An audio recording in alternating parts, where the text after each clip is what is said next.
If you're familiar with any kind of photography or videography, then you've probably heard of the Canon T3i, T5i, and T7i. In today's video, we're going to be checking out the grandfather of them all, the Canon T1i. Coming up. Hey there, welcome back to my camera collection. In today's video, we're checking out the Canon T1i. We'll be going over the specs of this camera, we'll look at the physical features of it, and at the end of the video, I will show you some video footage so you can get a representation of what it films like. And at any point in this video, if you would like to purchase this camera for yourself, I will have it linked in the description below on my eBay page. And if you have this camera for yourself, I will have batteries, chargers, and other compatible accessories for it as well. That being said, let's get into today's video. So usually I talk about old school camcorders. Well, today we're talking about a camera, a DSLR camera. And you might be wondering, well, why would you want to talk about that? You like old school camcorders. Well, when I was younger, I had friends and knew people who had the Canon T3i, and it was like super cool, and it was like the state-of-the-art, like cool camera to have. I always wanted it, and I actually never even thought that there was a Canon T1i. Never even crossed my mind until I discovered it online. So I was like, I'm gonna snag one and see what it's all about. The Canon T1i debuted in 2009, and it obviously shoots onto SD cards, your pictures and photos. Now, this camera was meant for pictures, but you can also take videos on it as well. And messing around with it a little bit, I think the video looks pretty good on it. So in America, it was called the Canon T1i, but in Europe, it was called the Canon 500D. The original retail price of this camera was $900, so not too far off of the new ones that they have out now. It does have Canon's traditional CMOS sensor, and the highest megapixel on this guy is 15 megapixels. The aspect ratio on it is 3:2, that is for the photos. And the resolutions for the photos that you can cycle through, there are three. You have 4752 by 3168, and that is at 15 megapixels. You have 3456 by 2304, that is at 8 megapixels. And you have 2352 by 1568, and that is 3.7 megapixels. So you can get down to some really low megapixels on this guy if you wanted to. So the file format that it takes pictures to is JPEG and CR2 RAW. And the resolutions for the video on this guy is 1920 by 1080, and that's at 20 frames per second. And you can definitely tell when you record in 20 frames per second because it's pretty choppy. And I don't think, it's not even worth it at that point, you know? Then you have 1280 by 720. And that's at 30 frames per second. So that's definitely the one that I've been recording in. And that one looks pretty decent in my opinion. You know, because 2009, 720 was still considered the HD format. So they were barely getting into 1080p at that point. I think you could get 1080i, which is a slightly lower resolution than 1080p. They were slowly making their way to 1080p, and well, now we're at what, 8K? 16K? I don't know what the heck we're at anymore. And the last resolution for the video is 640 by 480, and that is also at 30 frames per second. But that one crops your image to a 4:3 instead of having a 16:9. Depending on what you want, I think filming HD, you should definitely film in a 16:9 rather than a 4:3. And the video format for this guy is MOV or H.264, which is what the coding is for like YouTube and all that. So yeah, you could film YouTube videos on this guy if you wanted to. So the lens on this guy is a 18 to 55 millimeter EF lens, and it has a f 3.5 to a 5.6. The maximum iOS exposure on this guy is 6400, and the minimum ISO is 100. And the maximum shutter speed range on this guy is 1 in 4000 at 30 frames per second. And for all you photographers out there, you can capture your photos in a RAW format, so it makes it a lot better for editing photos. And that is just some of the specs on this camera, the most important ones in my opinion. So now that I've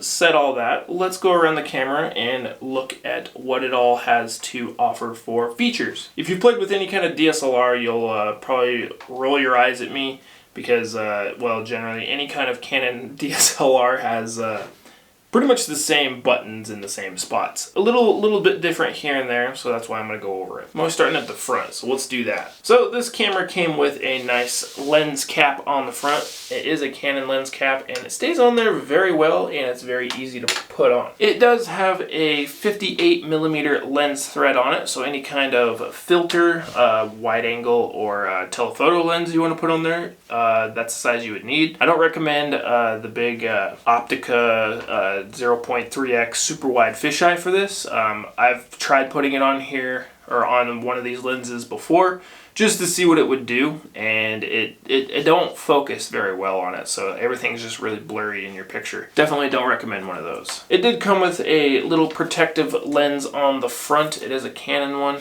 It does have autofocus, manual focus switch on it, and a stabilization on and off switch. Obviously you have the zoom here, but another thing that you don't see is the manual focus ring. For some reason, they did not put that on this lens. I don't know why. I'll show you another feature here in just a moment on kind of what makes that different, I guess. I don't know. You'll just see. So on the side here, you do have a little button. You push it in and you turn the lens counterclockwise and you can take it off. And then if you want to put it back on, you just line this little white square up with the red dot up on top of the silver part right there, and then you turn it clockwise and it'll snap into place and it's on there. Just found this out. I didn't know that this was there, but there's a little button down here and there's no markings on it or anything. It's just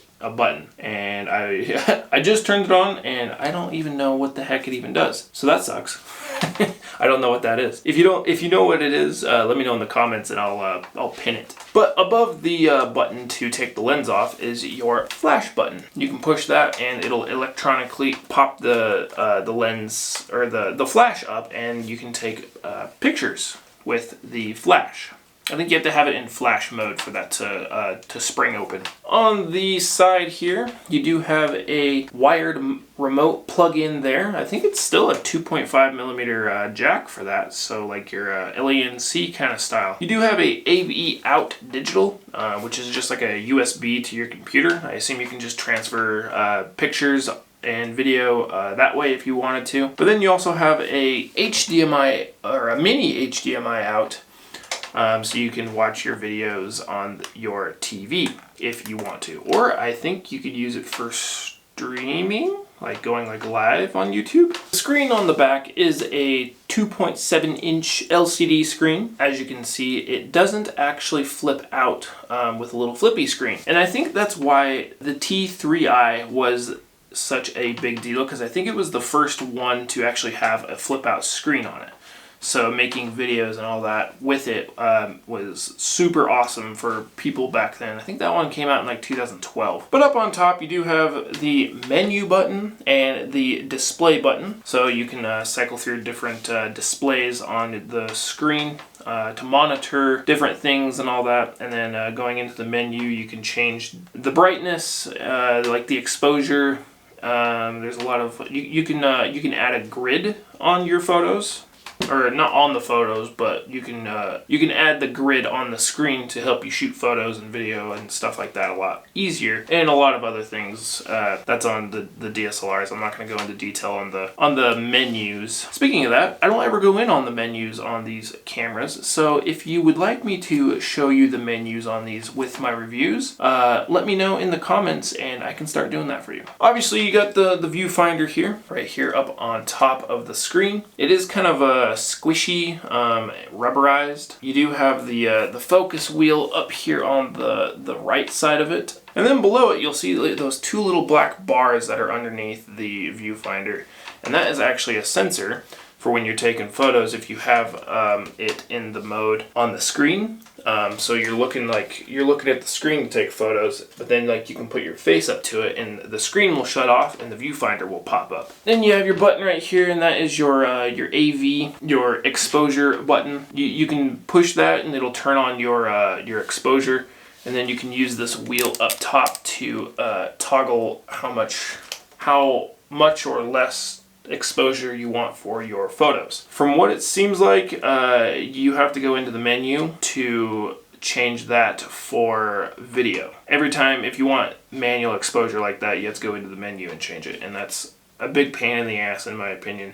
They made the video on this very auto friendly, so there's a lot of things you can't change in video mode. Just below that, there is this little camera button, and so when you're in photo mode, this is how the camera shows up. It has the screen lit up like that with all your information and settings and all that. So you'll be taking pictures looking through the viewfinder, but if you push that little camera button, it'll switch over to the screen, and then you can take pictures looking through the screen as well. But if you are in record mode or video mode, it also has the little red dot next to it, which is your record button. So it functions as both. If you've used any kind of Canon DSLR, you'll probably know what this feature is. It's like a 2-in-1. Then you kind of have like a little D-pad selection here. So the left one is you can switch it between like sports mode. So it'll take multiple pictures. You just hold down the photo button and it'll take like a burst of pictures. You can change it to a timed picture, so I think you can choose between 2 seconds and 10 seconds. If you push the down arrow on it, it will bring up your special effects kind of panel. It'll kind of change the color and tones of the pictures or videos you're going to make. To the right is your autofocus for taking pictures. It doesn't work with video. And then pushing the up arrow is your white balance. You can choose your different white balances. Again, that doesn't work in video mode. It's very auto friendly. They definitely didn't make this camera for making videos. They made it for taking pictures, and videos were second. And nowadays people are realizing that, wow, these cameras take amazing videos. And so now they're starting to make a lot more of their cameras more video friendly, along with being picture friendly. And then just in the middle is your set button. It's how you select presets and all that and get around through the menu. And that's also what the arrows do too. If you're in the menu, you can select and move around and do whatever you need to do in the menu. There's a button down here with a little play button, and that is your playback button, or your how you view the pictures or your videos that you have taken, so pretty much all your memory on the SD card. Then you have a little trash can one, and that is to delete any of your photos or videos that you have taken. You have to be in the playback mode or the viewing mode to do that. Now to the part that is very interesting to me. There is these little tiny holes here, and that is your playback speaker. There's 4 little holes there. So you have this little button up here, and that is it's like the little star button, and that is your focus button. I have never seen this before because other cameras or Canon DSLRs they don't do this. So when you turn the camera on, it'll ask you, or it'll tell you, perform autofocus with AE lock, and then it shows the little star button. When you want to focus on something, they say that it's autofocus, but that is most definitely manual focus. So in video mode, you have to manually focus your shots every single time. Autofocus. Like I said, there's no manual focus ring on this lens. So when you want to line it up, you just push this star button and you hold it. Now I should be in focus. So yeah, you have to do that every single time. And to me, it's kind of fun just because more modern cameras are so fast with their dual pixel autofocus and stuff like that on Canon's newer line of DSLRs. So having to manually focus it all the time, it can be annoying, but I don't know. To me, it's kind of fun because it's just, you can kind of see how old the technology is. There's I don't know how you describe it. It's the button to the right of the star button is like a box with some little squares in it, and that is your zoom focus. So it'll crop in really far, and then you can focus your shot, and you can kind of make sure that it's got the real fine detailed focus on it, and then you can push it a couple more times and it'll go back to the normal mode that it's in. That can be really useful for making sure that you have your focus nice and crisp. You got your little dial. Well, it's a pretty big dial actually up on top, and you actually have, so we're in video mode now. Then you have flash mode, you have night portrait, sports mode, you have close-up, landscape, portrait, full auto, CA, P, TV, AV, manual mode, and A-DEP. So there's quite a bit of modes on this guy, but I'm gonna go back to video mode because, quite frankly, I suck at taking photos, and the example footage is not gonna consist of any photos. I'm sorry. There's other videos online that'll show you that. Next to your dial is your power switch to switch the camera on and off. Just in front of that is your ISO button, and that is to manually find your exposure pretty much. And then there's this other dial right here, and that is to cycle through your ISO, your exposure, and all this other kind of stuff. In front of that, you have your picture button to take a picture. Well, to focus it, you can push it down once and it will focus, and then you can push it down a second time and it will take the picture. So it's like a dual layer. You push it halfway and then push it all the way down and it takes the picture. Very different spot for the SD card. Usually it's where the battery is, which I'll show you, but here it is in this little compartment here on the side. You pull back on it and it opens up, and that is where your SD card sits at. I thought that was really interesting because this actually makes it really easy. If you have your camera on a tripod, you can pull the SD card out if you need to and swap it if you run out of memory. In the same spot as every other Canon DSLR, battery sits in this little compartment here, and it opens up a little bit differently, and your battery sits in there. Up on top, I did forget to mention that it does have a cold shoe up on top. So any of your flashes, you want to put a handle on it or anything like that, a light, whatever, you can put that up there. This does not have a external mic plug-in on it, so there is no way for you to get better external audio, so you'll just have to deal with the audio that is on it unless you want to buy like a external audio recorder. So those are all of the physical features of the Canon T1i. So we will go ahead and get some clips with it and show you what it looks and sounds like so you can get a better representation of it. Let's cut to those clips.